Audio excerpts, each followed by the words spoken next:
और 10% भूमि की हमारी जो करार किया था वो कोर्ट के माध्यम से भी हुआ और पहले जो अथॉरिटी ने किया था। तो हमारा मुद्दा है इस वादी में दिखाया है, हम लोगों को एक मंच पर लाने का काम किया है। आपने बड़े होकर दिल से और बड़े मन से हम लोगों को गले लगाया है।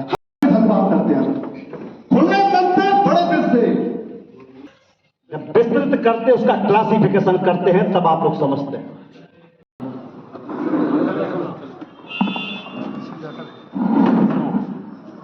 जितने भी संगठन है इसमें संयुक्त किसान मोर्चा, देखो जो गौतम बुद्ध नगर का मामला चल रहा है, प्रशासनिक अधिकारी इनको 5 तारीख से बहकाने का काम कर रहा है, हमको भी और पूरे गौतम बुद्ध नगर के ये 12 संगठन है, इनको भी। अभी करीब 140 लोग जेल में बंद हैं। प्रशासन और सरकार इतनी झूठ बोलती नहीं देखी। हमको पहले दिन कहा कि हमने 20 आदमी छोड़ दिया, हमने बयान दे दिया 20 छूट गए। छूटा एक आदमी नहीं, कभी 27 बता दे, कभी 20 बता दे, कभी 40 बता दे। देश में किसान आंदोलनों को दबाने का काम करा जा रहा है, साजिश प्रशासन रच रहा है, पूरी सरकार। उनके पास में 23 दिसंबर तक का टाइम है। इनसे बातचीत का माहौल करें, जितने लोग जेल में बंधे उनको रिहा करें। जो डराने धमकाने का, मारपीट करने का काम कर रहा प्रशासन, उसको रोके। अगर एक थाना करेगा तो हर जिले में थाने हैं, ये नहीं कि लोग गौतम बुद्ध नगर में ही जाएंगे।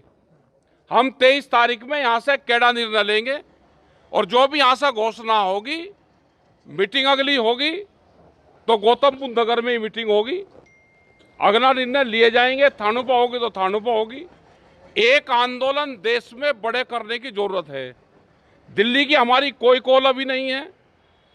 दिल्ली की कॉल संयुक्त मोर्चे की होगी। कब होगी, क्या होगा, वो दिल्ली के इशू पर बात होगी, जो राष्ट्रीय स्तर के इशू है। गौतम बुद्ध नगर के जमीन का इशू है, वहाँ का 10% मुआवजे का इशू है। लेकिन अभी कोई प्लेटफॉर्म तैयार नहीं है कि जिसपे गौतम बुद्ध नगर के पूरी कमेटी बातचीत कर ले। ठीक है सर, शंभू बॉर्डर पर भी किसानों को रोका जा रहा है, लाठीचार्ज हो रहा है, पानी की बौछार की जा रही है, इसको लेकर क्या कहना है? वो चल रहा है, एक वो मूवमेंट है। आज 10 महीने में पहली बार उस संगठन का मैसेज आया है कि आपस में बैठ के बातचीत करें। हमने बार बार ये कहा कि जो भी आंदोलनकारी संगठन, एसकेएम के लोग 2021 में दिल्ली से वापसी आए थे, उन सबको इकट्ठा बैठना पड़ेगा।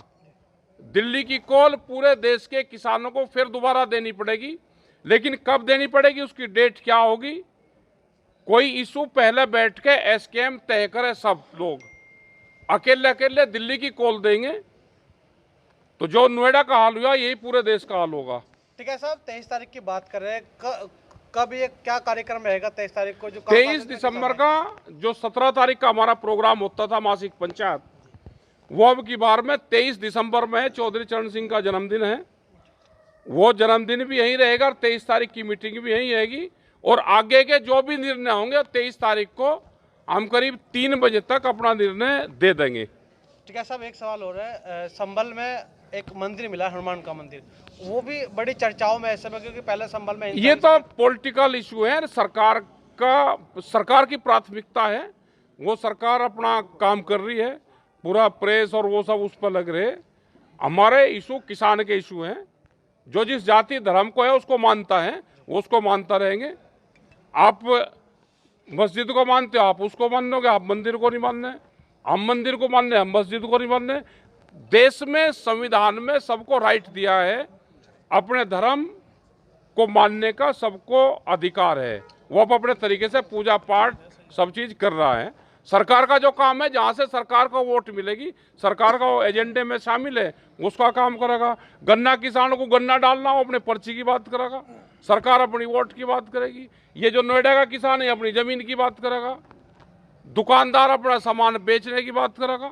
तो सबके आप अपने काम है, सरकार का भी काम है तो अपना काम करें।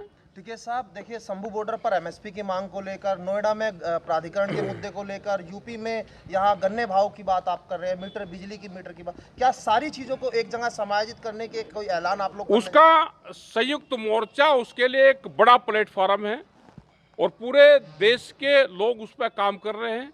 आप अपने स्टेट में, आप अपने जिलों में लोग आप अपने संगठन पर काम करते हैं, लेकिन जब नेशनल इशू आता है तो उस पर संयुक्त मोर्चा काम करता है। हर क्षेत्र में अलग इशू है, उस पर भी लोग अपने काम करते हैं और आप अपने बैनर, आप अपने झंडे, आप अपने इशू को लेकर लोग आंदोलित और काम कर रहा है। हमसे जुड़े रहने के लिए हमारे YouTube चैनल को सब्सक्राइब करें और नई वीडियो की नोटिफिकेशन के लिए बेल आइकॉन को दबाएं। अगर आप ये वीडियो Facebook पर देख रहे हैं तो लाइक जरूर करें और ज्यादा से ज्यादा शेयर करें। धन्यवाद।